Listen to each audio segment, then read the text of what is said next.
Bienvenue dans cette nouvelle édition du Morning News. Au sommaire, la Zambie lance une consultation populaire sur un éventuel retrait de la Cour pénale internationale. Une opération menée par le ministère de la Justice suite à l'adoption d'une stratégie de retrait collectif lors du dernier sommet de l'Union africaine. L'Afrique du Sud évalue l'état d'avancement de son plan national de développement, un plan qui vise la réduction des inégalités afin de parvenir à une croissance inclusive avant 2030. Et la course la congolaise a eu lieu ce dimanche 28 mars. Il s'agissait de la première édition de cet événement sportif organisé en soutien à la lutte pour l'égalité des droits et la parité. Le gouvernement zambien a lancé ce lundi 27 mars une grande consultation publique sur un possible retrait de la Cour pénale internationale. L'opération est menée par le ministère de la Justice et concerne 30 provinces sur les 103 que compte le pays. Les résultats seront consignés dans un rapport qui sera délivré lors du prochain sommet de l'Union africaine. Clément Joël-Souala. À partir de ce lundi 27 mars 2017 et ce jusqu'au 31 mai, le gouvernement zambien consulte sa population sur le retrait du pays de la Cour pénale internationale. Lors du sommet de l'Union africaine en janvier, les chefs d'État du continent avaient adopté un texte prévoyant le retrait de la CPI. En Zambie, cette consultation publique menée par le ministère de la Justice concerne 30 provinces sur les 103 que compte le pays. Les populations des régions restantes, elles, sont invitées à faire leurs observations par écrit si elles le souhaitent. La Zambie doit étudier cette question critique avant de prendre une décision. Au prochain sommet de l'Union africaine, ça doit être le choix de la nation zambienne qui sera communiqué pour que la Zambie adhère ou pas au projet de retrait de la Cour pénale internationale. Le président zambien Edgar Lungu dit vouloir respecter pleinement la volonté de son peuple conformément à la Constitution. À l'issue de cette opération coordonnée par le ministère de la Justice, un rapport sera rédigé et délivré au prochain sommet de l'Union africaine.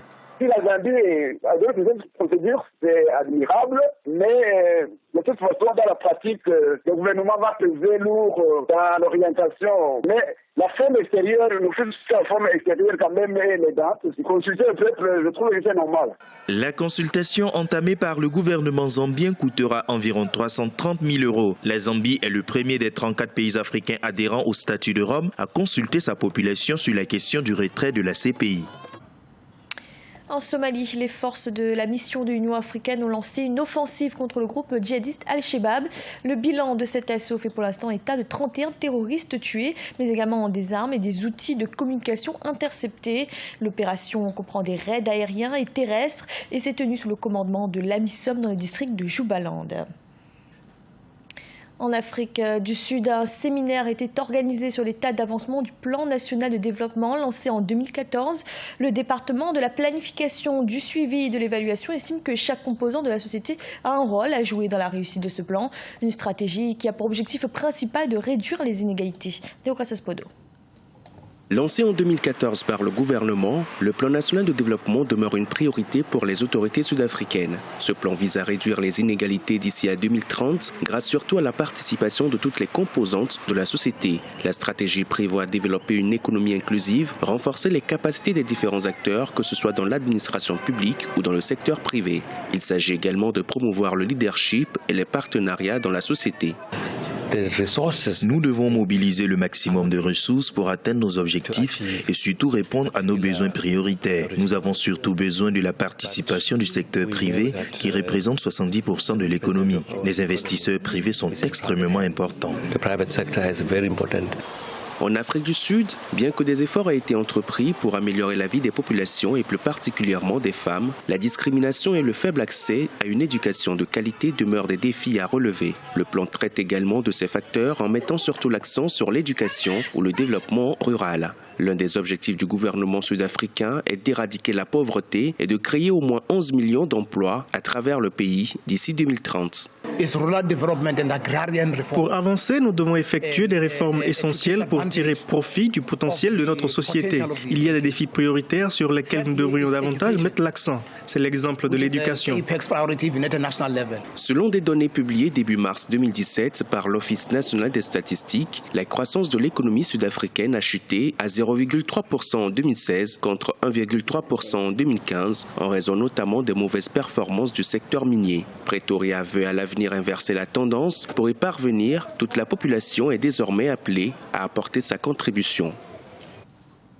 En Algérie, le taux d'inflation moyen annuel s'est établi à 7% jusqu'à fin février 2017. Les prix des biens alimentaires ont en revanche affiché une baisse de 1,5%, induite aussi bien par l'évolution des produits agricoles frais que par celle des produits alimentaires industriels.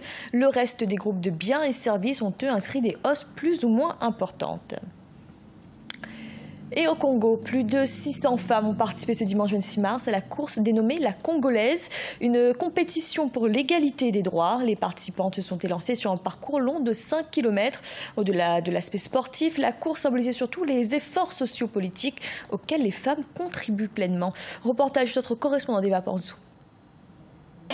La première édition de la course La Congolaise a rassemblé plus de 600 femmes au boulevard Alfred Raoul à Brazzaville ce dimanche 26 mars 2017. Le parcours long de 5 km équivaut à 12 tours de stade et parti du boulevard au rond-point de Mongali a connu son arrivée au lieu de départ. Certaines participantes à cette course avaient un message à faire passer.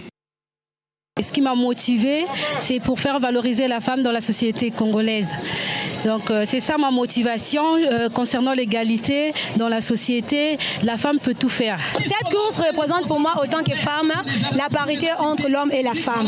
Donc on devait montrer aux garçons que on cherche la parité, ce n'est pas dans d'autres domaines, on cherche aussi, on court aussi comme les hommes.